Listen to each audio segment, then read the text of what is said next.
저는 지난주에 다양한 기질과 성령에 대해서 말씀을 나누었습니다. 다양한 기질에는 네 가지 주기질이 있다고 했습니다. 그것은 다혈질, 담즙질, 점액질, 우울증이 그것입니다. 또한 이 네 가지 기질은 두 개 이상의 기질이 합쳐져서 복합적으로 나타난다고 말씀드렸습니다. 저는 직장 생활을 할 때 풀리지 않는 의문이 있었습니다. 그것은 어느 부서에 가든지 20%만 일하고 80%는 늘 논다는 것이었습니다. 그런데 목사가 되어서 보니까 목회자 세계도 그렇습니다. 20%의 목회자는 사명감을 가지고 열심히 복음을 전하지만은 나머지 80%는 그렇지를 않습니다. 대충 합니다. 때로는 세상을 기웃거리기도 합니다. 명의를 탐하거나 현실과 적당히 타협하려고 합니다. 이러한 현상을 2080의 법칙, 파레토의 법칙이라고 말합니다. 2080의 현상은 하나님의 법칙이 되었습니다. 이 법칙은 일터 현장에서뿐만 아니라 다른 삶의 현장에서도 그대로 나타납니다. 그 예로 전체 부의 80%는 상위 20%의 사람이 소유하고 있습니다. 전체 인구 중에 20%의 인구가 전체 노동의 80%의 노동을 하고 있다는 것입니다. 교회 안에도 이 법칙이 적용됩니다. 20%의 교인은 열심히 전도의 사명을 감당하지만은 80%의 교인은 방관만 하고 지냅니다. 그래서 많은 목사님들 만나봐도 20%의 교인들의 헌신으로 교회가 세워진다고 그렇게 이야기합니다. 제가 이 디퍼런스를 공부하기 전까지는 파레토의 법칙의 원인을 몰랐습니다. 그런데 제가 이 디퍼런스를 공부하고 나니까 이 모든 것들이 기질에서 오는 현상이라는 것을 알게 되었습니다. 담즙질의 기질을 가진 사람은 일과 목표가 중심인 사람입니다. 그래서 목표가 주어지면 이 목표를 이루기 위해서 열심히 일합니다. 그렇지만 점액질의 기질을 가진 사람은 이기적이고 게으르고 방관적인 그런 태도를 보입니다. 우울증의 기질은 자기중심적이고 비관적이고 또 병적으로 고민이 많은 사람입니다. 우울증은 이러한 비관적인 인생관 때문에 겁 많고 때로는 결단을 못하는 우유부단함을 보이기도 합니다. 그런데 문제는 이 모든 것들이 하나님의 창조의 원리 가운데 담겨져 있다는 사실입니다. 다시 말해서 하나님께서 그렇게 창조하셨습니다. 가령 의지가 강하고 독립적이며 자신의 능력을 크게 신뢰하는 투쟁적인 그런 담즙질만 이 땅에 온통 있다면 이 세상이 어떻게 되겠습니까? 가인의 자손이 바로 그런 것이었습니다. 가인이 에덴 동쪽 롯 땅에 거주하면서 성을 쌓았습니다. 성을 쌓았다는 말은 자신의 세력을 키웠다는 것입니다. 울타리를 쳤다는 것입니다. 가인의 후속으로 라멕이 있고 또한 그 후손으로 야발과 유발과 두발가인의 이름이 나옵니다. 라멕은 담즙질의 사람이었습니다. 강한 지도자형이었습니다. 그래서 그는 2명의 아내를 두었습니다. 야발은 가축을 쳤고 유발은 또 수금과 퉁소를 만들었습니다. 두발가인은 어떤 사람입니까? 그는 구리와 쇠를 만들어서 문화를 창조해 나갔습니다. 이처럼 가인의 후손들은 일과 목표를 향해 끊임없이 도전하고 나아가는 창의적인 그런 사람들이었습니다. 그런데 창세기 4장 23절에 보면은 우리에게 시사하는 바가 큰 라멕의 고백이 있습니다. 라멕의 아내들에게 이루어 아다와 실라여 내 목소리를 들으라. 라멕의 아내들이여 내 말을 들으라. 나의 상처로 말미암아 내가 사람을 죽였고 나의 상함으로 말미암아 소년을 죽였도다. 라멕이 사람 죽인 것을 아내에게 자랑하고 있습니다. 아마 내가 이렇게 무서운 사람이니까 너희 알아서 조심하라고 이렇게 경고하는 것도 같습니다.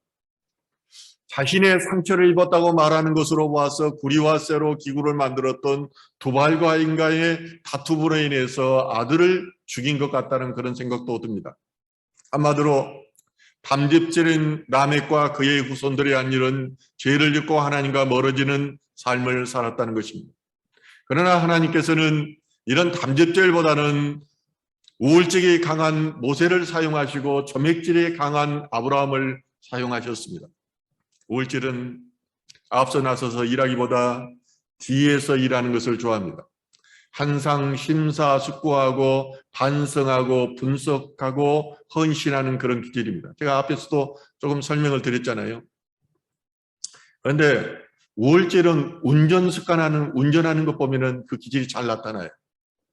집을 떠나기 전에 미리 노선을 파악해 놓고요. 그리고 또 기름이 떨어지지 않는가 다 체크를 해놓고 떠납니다. 준법 정신이 뛰어나서 절대 과속을 하지 않습니다. 그래서 딱 그 제한 속도, 여기보다 조금 느린 속도를 유지하는데 뒤에 따라오는 사람들이 답답해서 늘 추월하게 됩니다. 그러면은 이 기질의 사람은 오히려 이것을 즐깁니다.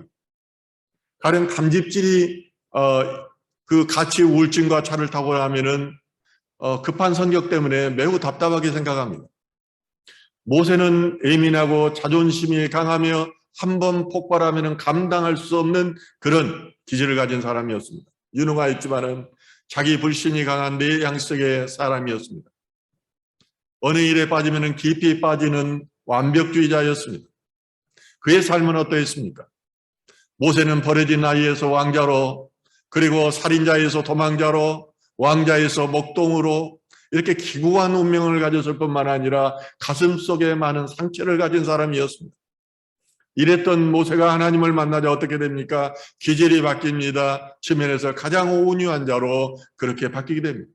그럴 뿐만 아니라 그가 하나님의 비전을 갖고 그 하나님의 비전을 향해서 끊임없이 나아가는 비전너리가 되게 됩니다. 이처럼 우울질이 그리고 점액질이 하나님의 나라를 위해서 사용된 것은 그가 하나님을 만났기 때문입니다. 하나님을 만났다는 것은 성령이 임했다는 것입니다. 성령이 충만했다는 것입니다. 초대교회가 부흥했던 것도 성령 충만했기 때문입니다. 초대교회 사도들이 각각의 기질이 달랐음에도 불구하고 모두가 하나 되어서 땅끝까지 이르러 복음을 전할 수 있었던 것도 기질과 관계없이 그들 가운데 성령이 임했기 때문입니다. 그처럼 성령님은 인간의 타고난 기질을 뛰어넘습니다. 왜냐하면 성령님은 예수의 영이기 때문입니다. 예수님은 어떤 분입니까? 여러 가지 기질 중에서 그 기질의 장점만을 소유하신 분이기 때문입니다. 그래서 성령 충만한 기질 속에서는 약점이 없고 강점이 존재합니다. 그것은 에덴 동산에서 타락에서 생겨난 인간의 약점을 보완한 하나님이 계획이 그 안에 숨겨져 있는 것입니다. 그러므로 성령이 충만할 때 이 파레토의 법칙이 파괴됩니다. 모든 민족을 그리스도에게로 인도하는 전도의 사명을 수행하는 적극적이고 강력한 그리스도인이 될 수가 있는 것입니다. 오늘 갈라디아서 본문 5장 22절에서 23절은 이렇게 말합니다. 오직 성령의 열매는 사랑과 희락과 화평과 오래 참음과 자비와 양성과 충성과 온유와 절제니 이 같은 것을 금지할 법이 없느니라. 기질은 타고난 성품의 결합체입니다. 기질은 변하지 않는 특성이 있습니다. 그런데 성령이만은 변한 것처럼 보일 만큼 그렇게 다른 형태의 기질이 나타난다는 것입니다. 사도 바울은 성령의 열매 9가지를 말하기 전에 이 전에서 육체의 행위 15가지를 말하고 있습니다. 육체의 일은 분명하니 곧 음행과 더러운 것과 호색과 우상 숭배와 주술과 원수 맺는 것과 분쟁과 시기와 분냉과 당짓는 것과 분열함과 이단과 투개와 술 취함과 방탕함과 또 그와 같은 것들이라. 전에 너희에게 경계한 것 같이 경계하노니 이런 일을 하는 자들은 하나님의 나라를 유업으로 받지 못할 것이요. 단어들만 보아도 그것이 어둠의 냄새가 납니다. 어둠의 자석들에게서 보이는 속성이 바로 15가지 육신의 속성입니다. 죄의 속성이고 분열의 속성입니다. 바울은 성령과 배치되는 육체의 행위들에 대해서 이렇게 나열하고 나서 성령의 열매 9가지를 말하고 있습니다. 그것은 바로 먼저도 말씀드렸듯이 사랑과 희락과 화평과 오래 참음과 자비와 양성과 충성과 온유라고 말하는 것입니다. 육체의 열매와 성령의 열매를 비교해 보면은 그것들이 어둠과 빛이라는 것을, 빛의 대비라는 것을 금방 알 수가 있죠. 이 말은 우리가 하나님의 말씀으로 훈련받아 변하지 않으면은 사단의 자녀로 살다가 그렇게 죽게 된다는 것을 반증하고 있는 것입니다. 성령 충만한 첫 번째 특성은 사랑입니다. 이 말은 사랑이 다른 덕목들의 기초라며 그리고 이 사랑이 대표적인 거라는 것을 말해주고 있습니다. 그러므로 모든 성도들이 가장 먼저 드러내야 할 그런 덕목이기 때문입니다. 이어서 나오는 8가지 덕목들은 사랑의 구체적인 표현 방법입니다. 서로 연관되는 유기적인 일체인 것입니다. 예수님께서는 그렇게 말씀하십니다. 내 목숨을 다하고 마음을 다하고 뜻을 다하여 주 너의 하나님을 사랑하라. 그리고 내 이웃을 내 몸같이 사랑하라고 하셨습니다. 이것이 율법의 대강령입니다. 하나님께서는 내 이웃을 사랑하고 하나님을 사랑하라고 말씀하지 않습니다. 내 가족을 먼저 사랑하고 하나님을 사랑하라고 말씀하지 않습니다. 이 우선순위가 제대로 되지 않으면 아무리 해도 하늘문이 열리지가 않습니다. 이 우선순위가 되지 않으면 아무리 교회를 다녀도 하나님의 역사가 이루어지지 않습니다. 그리고 이 우선순위가 제대로 되지 않으면 이사야 선지자가 예언했던 헵시바와 뿔라가 역사하지 않는 것입니다. 우리가 아무리 하나님을 사랑한다고 해도 우리는 여전히 탐욕스럽고 이기적인 존재들입니다. 그러나 예수님은 말씀하시기를 너희 원수를 사랑하며 너희를 핍박하는 자를 위하여 기도하라고 말씀하십니다. 하나님 사랑하는 것도 힘들고 이웃 사랑하는 것도 힘들어서 못하는데 여러분들이 어떻게 원수를 사랑하겠습니까? 원수 사랑이 맞습니까? 하나님의 말씀은 현학적인 그런 언어의 유의가 아닙니다. 이 말씀의 성취는 나의 노력으로 되는 것이 아닙니다. 성령에 의해서 하나님께서 능력을 주야만이 원수를 사랑할 수가 있는 것입니다. 예수님께서 십자가 위에서 원수를 위해 기도했던 때 스데반이 돌에 맞아 죽으면서 원수를 위해 기도했던 것은 그 안에 하나님의 마음, 하나님의 나라, 성령이 임했기 때문입니다. 우리가 살아가는데 원수는 우리와 가장 가까이에 있습니다. 그런데 이 원수를 사랑할 수 있는 것은 기질의 약점을 넘어서 성령 충만했을 때 가능한 것입니다. 예수님은 제자들에게 너희가 서로 사랑하면 이로써 모든 사람이 너희가 내 제자인 줄 알리라고 말씀하십니다. 오늘날 기독교인들이 세상 사람들로부터 손가락질을 받고 신학대학원에 진학하는 학생들의 날로 줄어드는 것은 우리 안에 사랑의 모습이 없기 때문입니다. 예수님의 인격과 차원 높은 가르침이 이 땅 가운데서 빛으로 드러나지 않고 천박한 그리스도교로 전락해 가고 있는 것입니다. 그것은 우리가 서로 사랑하지 않기 때문이라는 것입니다. 하이랜드라는 영화를 보는데 감식 업무를 맡고 있는 한 여자 경찰관이 이 주인공에게 말합니다. 400년 전에 그 칼에 대해서 이야기를 해달라는 거예요. 그러자 주인공이 그 여인에게 말하기를 내가 당신에게 이야기를 해도 당신은 알지도 못할 뿐만 아니라 내가 권면을 해도 당신은 내 말을 듣지 않을 것입니다. 오늘날 그런 현상입니다. 자기는 400여 년을 경험했고 오늘을 살아가고 있기 때문에 충분히 이야기를 하는데 예수님께서는 태초 이전에 계셨고 이 천지 만물을 창조하시고 주관하게 하기 때문에 하나님에 대해서, 하나님 나라에 대해서 그것을 증언하지만은 사람들이 이해하지도 못할 뿐만 아니라 그것을 지키려고도 하지 않는 것입니다. 목회자가 영으로 이것을 체험하고 그리고 이것을 먼저 깨닫고 이것을 보고 증거하여도 믿는 이가 없는 것입니다. 따르는 이가 없는 것입니다. 그러므로 복음에는 관심이 없고 정치적인 구호를 외칩니다. 세상의 이데올리에 사로잡혀서 투쟁을 강조하는 것입니다. 말씀 안에 있는 사랑이 없으니 하나님의 계명 또한 지키지 않습니다. 계명을 지키지 않으니 하나님이 역사하지 않습니다. 그리고 세상적인 모습만 드러내게 되는 것입니다. 사랑이 없으니 교회 안에 분쟁이 끓이지 않고, 사랑이 없으니 교회 못 만나서면은 세상 사람의 평균보다도 더 이기적인 모습으로 살아갑니다. 이제 우리는 결단해야 합니다. 그리고 예수 그리스도의 사랑 안에서 하나가 되어야 하는 것입니다. 예수님께서도 대사명을 주기 전에 제자들에게 이르기를 서로 사랑하라고 하셨습니다. 내가 너희를 사랑한 것 같이 서로 사랑하라. 이것이 새 계명이라고 말씀하신 것입니다. 성령 충만한 사람의 두 번째 특성은 희락입니다.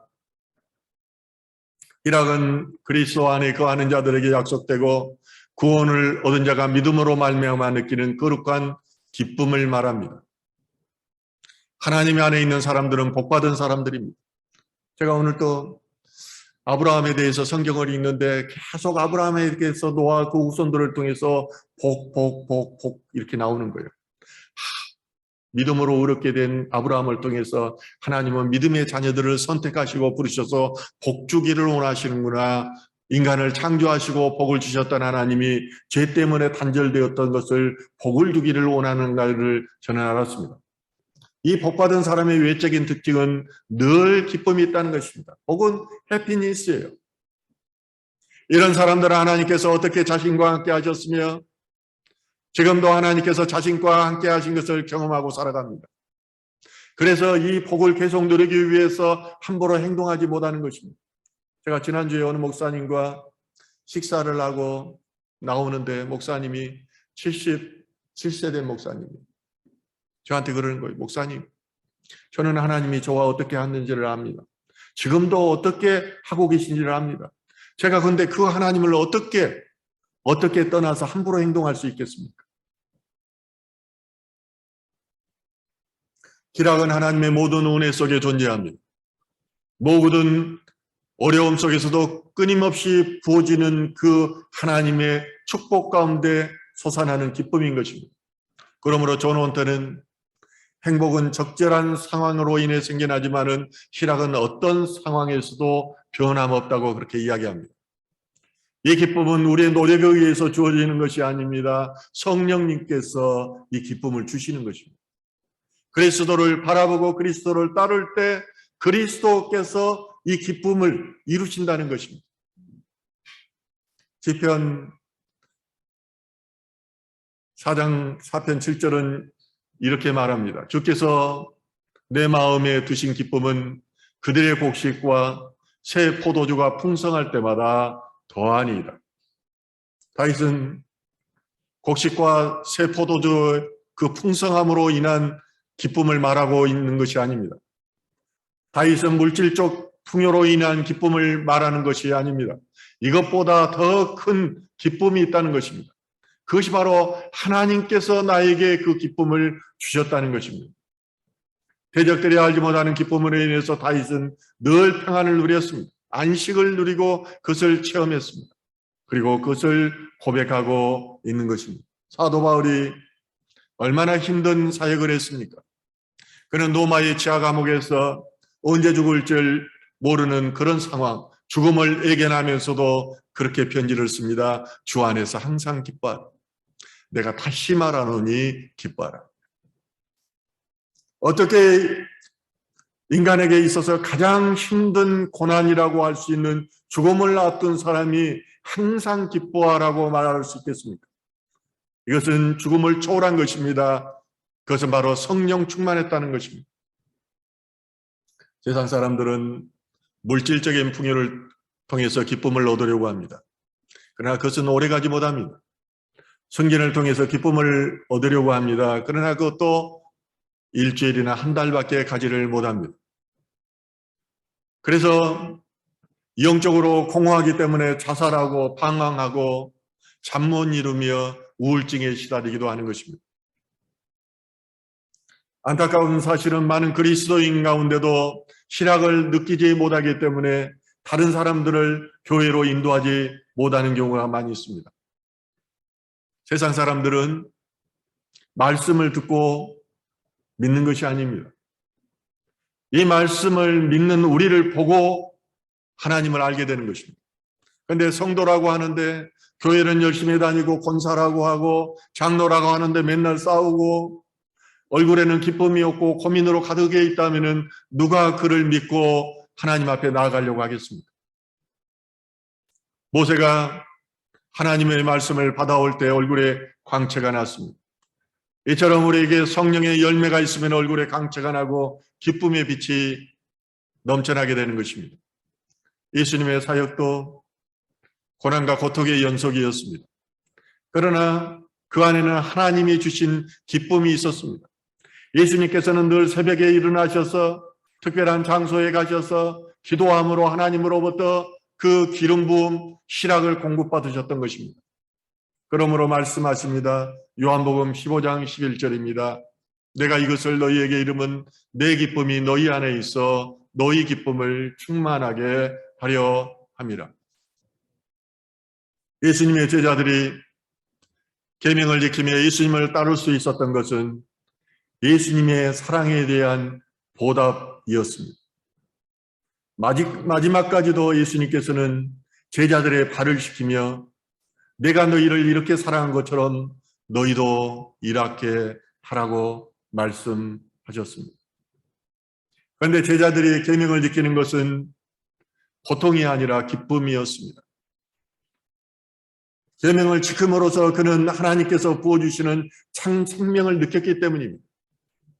하나님께서 부어주시는 참 만족을 느꼈기 때문입니다. 풍성한 포도나무는 농부에게 큰 기쁨을 줍니다.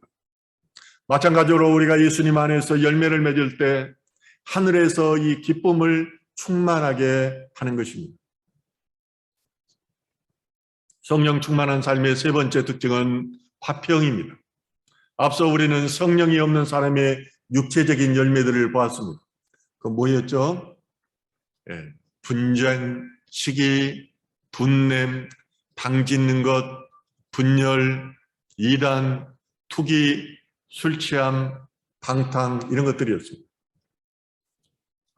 하나님께로부터 멀어질수록 화평이 아니라 분쟁과 다툼이, 미움이, 시기와 질투가 더해진다는 것입니다. 이 화평은 히브리어로 샬롬이라고 말합니다. 미국에서도 가보면 아침에 산책하다 보면 전혀 모르는 사람들이 굿모닝 그래요. 마찬가지로 히브리인들이 인사할 때 샬롬 그렇게 인사한 겁니다. 이 샬롬은 역경 가운데 없는 내적인 평안과 양심의 평안을 내포하고 있습니다. 그러므로 성령 충만한 삶의 특징인 화평은 이중적인 성격이 있습니다.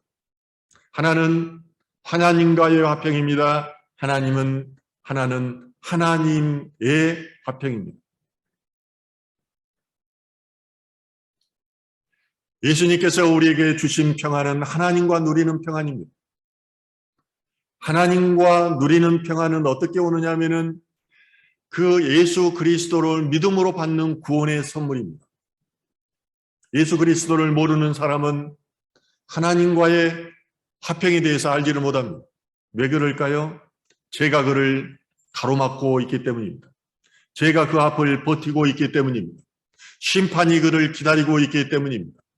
인간은 영적인 동물이기 때문에 하나님을 믿지 않지만은 이런 것들이 두렵습니다. 죽음 앞에서는 벌벌 떨게 됩니다. 이 두려움이 하나님과의 화평을 빼앗아가는 것입니다.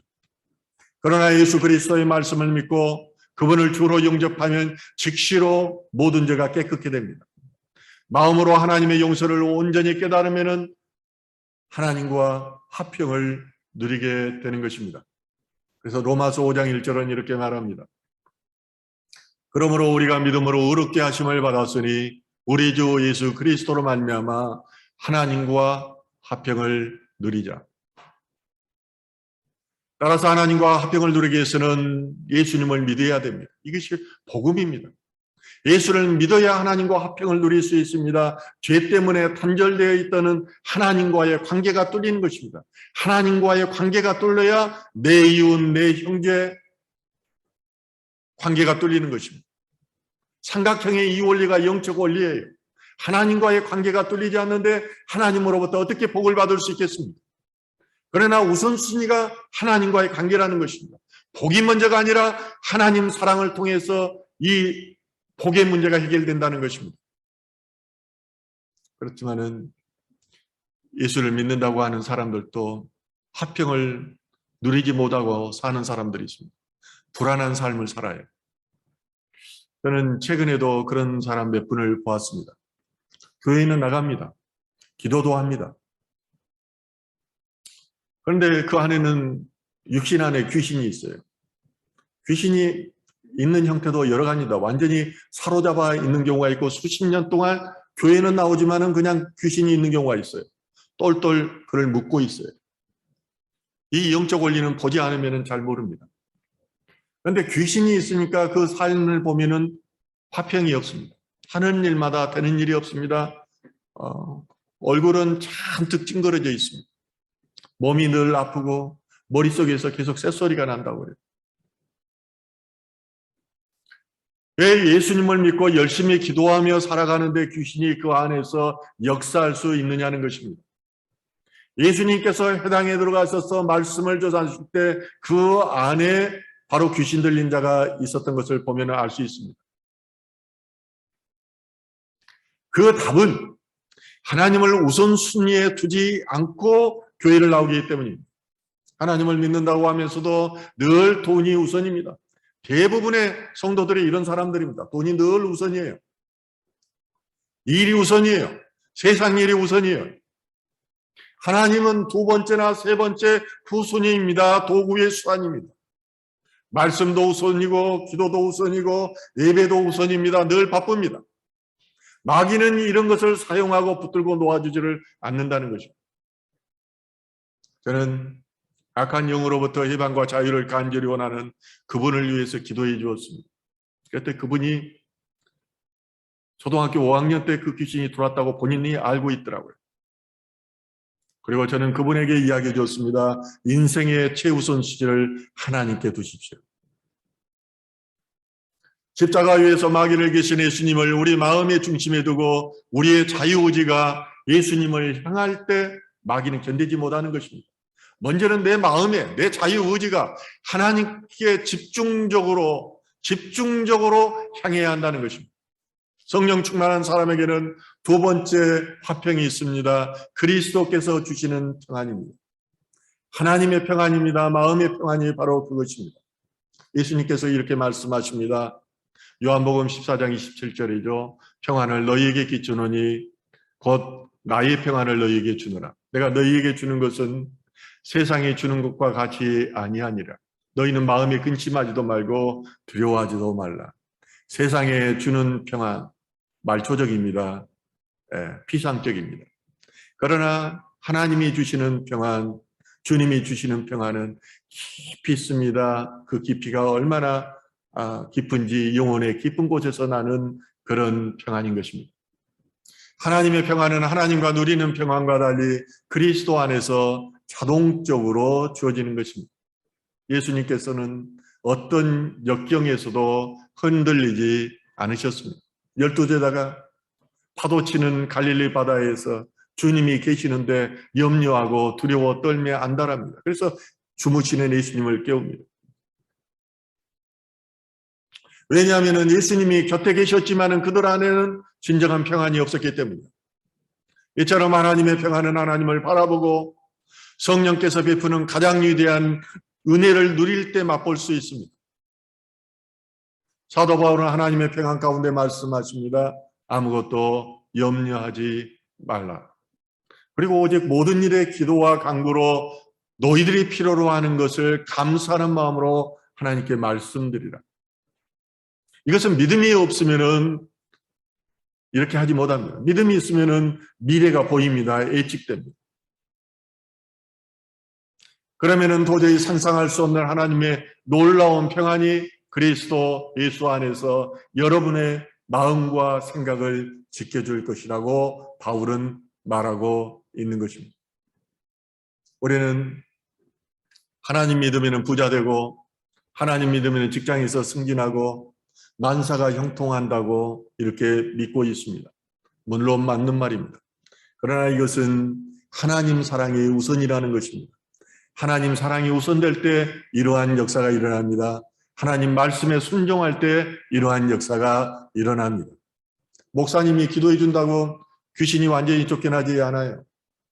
나머지는 본인의 자유의지의 문제. 마지막 남은 문제는 당신이 해결할 문제라는 거예요. 그러나 하나님께서 우리에게 주시는 복의 근원은 평안에 있습니다. 마음의 평안을 통해서 하나님께서 형통케 해주시는 것입니다. 그러므로 사도 바울은 편지를 쓸 때 늘 은혜에 감사하고 마지막에는 평강을 기원하는 것으로 마치는 것입니다. 하나님의 평강이 성도들 가운데 가득하시길 주님의 이름으로 축원드립니다.